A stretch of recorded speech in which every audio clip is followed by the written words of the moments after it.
Good day, everyone.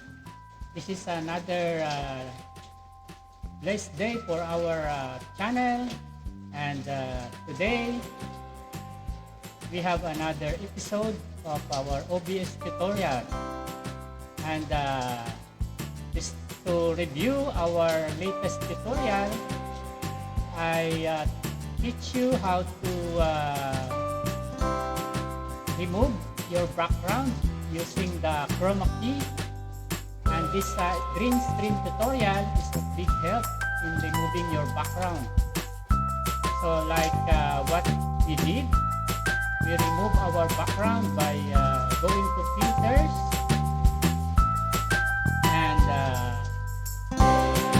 remove our background using chroma key like this one. And then another episode, part 2 of our tutorial is to how to place a background or how to add background, image background in your live stream, like this one.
For your live streaming. Yan, like this one. And then today, I'm going to teach you another episode of our OBS tutorial, how to put text in your live stream, like this one. And if you are not subscribed to my channel, please click subscribe, like, ring the bell to keep you updated sa ating mga coming tutorials in OBS. Tara, let's go! Let's start! And our first step going to add text and moving text, or how to move the text in your live stream, is to click the plus sign here, like this one, and then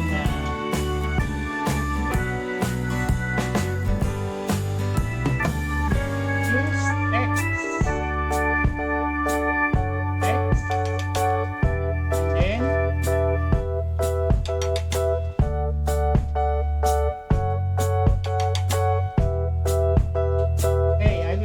Share to you my screen so that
or you can choose it to be bold, or the font. You can choose the font, but for your text, I would suggest to use a larger size, like 256 font.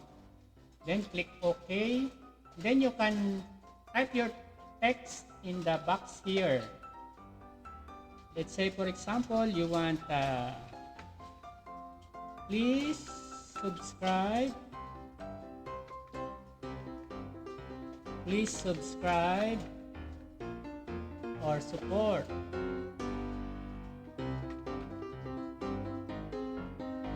our super chatters.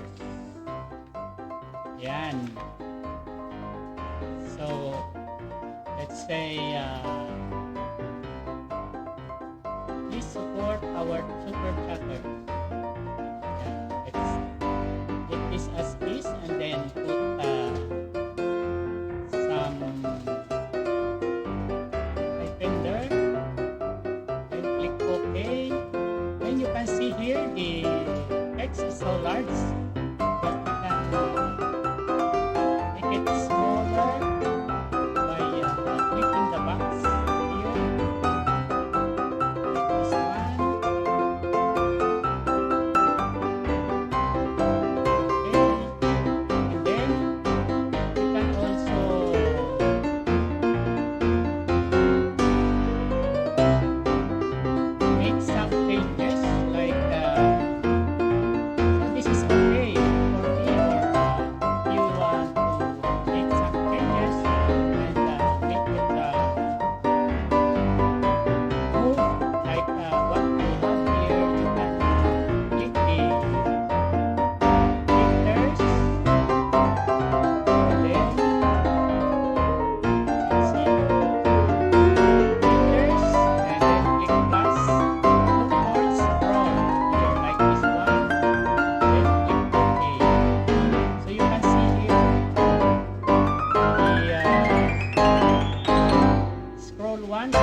Like this one. You can ungroup this first. Ungroup, then like click the super chatter filters. You can resize it, minimize, then click plus, then scroll, then click OK. Then you can choose here what kind of scroll you want, whether it is backward or upward or forward. Yan. I like it backward, like this one. And then use the group. So you can click that like that.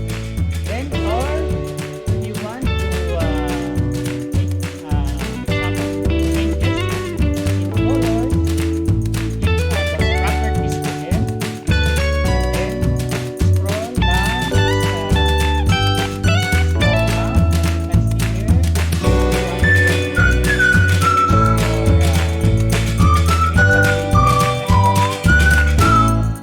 Subscribe button, select color.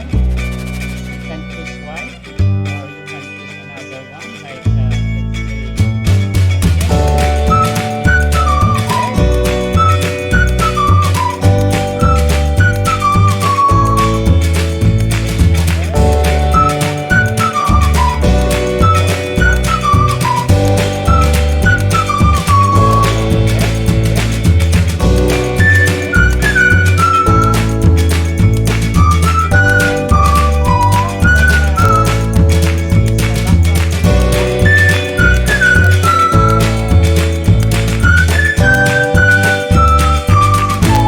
let's the background. Click OK, and then you can see there the super chatter. Please support our super chatter in your screen, and then group the image. Right click and then group selected items, or you can click on the to group the other image, then group selected items, and then you can resize this like this one, and then you can transition it here so that it will show up in your screen. But if you don't want to show up large in your screen, you can do it as this, like this one. Then you can start streaming now to your live stream by clicking the start streaming. Then you can show up your product here. Then you can resize it. You can group it like this one. Then you can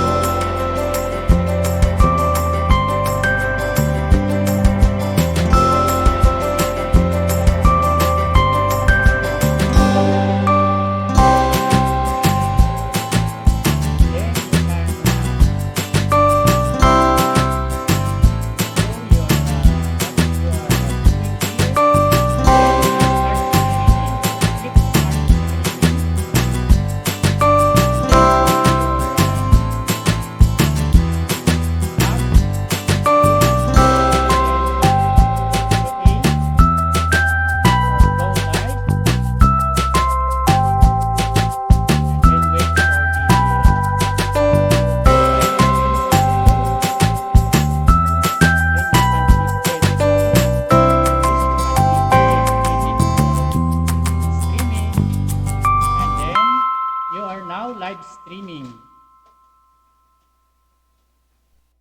So that is how to live stream or to put your text or to add text in your background, moving text, or what we call scroll. And that's all, guys, and watch out for more tutorials.